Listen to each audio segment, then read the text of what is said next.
Η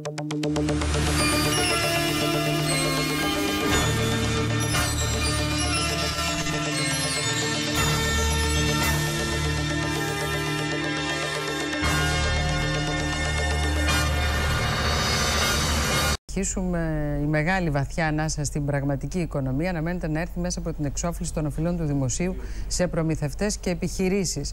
Το σύνολο αυτών των οφειλών υπολογίζεται κοντά στα 9 δις και το Υπουργείο Οικονομικών θα υπογράψει μνημόνια με 12 υπουργεία για τη σταδιακή αποπληρωμή τους. Τα χρήματα που τους χρωστά το δημόσιο και τα οποία θα ζεστάνουν τα ταμεία των επιχειρήσεων αναμένουν εξαγωγείς, κατασκευαστές έργων, φαρμακοβιομήχανοι, έμποροι και άλλοι προμηθευτές. Η λίστα των δικαιούχων μακρά, με οφειλές που σε ορισμένες περιπτώσεις ξεπερνούν τα 3 χρόνια. Και για μας αποτελεί μία ανάσα για να μπορέσουμε να συνεχίσουμε τις εξαγωγές μας. Η εξόφληση των χρεών θα γίνει σταδιακά υπό συγκεκριμένους όρους και προϋποθέσεις. Γι' αυτό το σκοπό το Υπουργείο Οικονομικών θα υπογράψει μνημόνια με 12 υπουργεία, με βάση τα οποία θα καθορίζεται και ο τρόπος εξόφλησης των οφειλών. Σε πρώτο στάδιο, η αποπληρωμή των χρεών του δημοσίου θα γίνει με βάση τα στοιχεία που υπάρχουν έως το τέλος Σεπτεμβρίου. Το χρήμα στην πραγματική οικονομία, σε αυτούς που χρωστάει το ελληνικό δημόσιο, πότε ακριβώς θα έρθει και υπάρχει κάποια σειρά για το πώς θα εξοφληθούν όλοι αυτοί?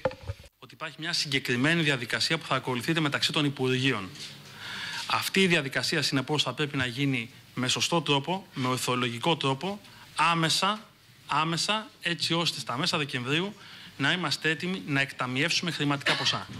Από 2 δισεκατομμύρια ευρώ χρωστά το δημόσιο σε εξαγωγείς και φαρμακοβιομηχανίες, ενώ πάνω από 1,5 δισεκατομμύριο είναι οι οφειλές σε κατασκευαστικές εταιρείες και εμπόρους. Πριν το τρίμηνο ή το εξάμηνο, αν θέλετε, η πραγματική οικονομία, η μικρομεσαία επιχειρηματικότητα δεν θα αισθανθεί, αν θέλετε, αυτή τη ρευστότητα η οποία θα δοθεί με τη δόση. Θέλουμε να πιστεύουμε ότι θα επεκταθεί ο συμψηφισμός των οφειλών από το στενό δημόσιο τομέα στον ευρύτερο δημόσιο τομέα, όπως έχει εξαγγελθεί από την κυβέρνηση, και έτσι θα αυξηθεί η ρευστότητα στον κλάδο. Το συνολικό ποσό των οφειλών του δημοσίου πλησιάζει τα 9 δισεκατομμύρια ευρώ, μαζί με τα 1,3 που οφείλονται σε άλλους προμηθευτές.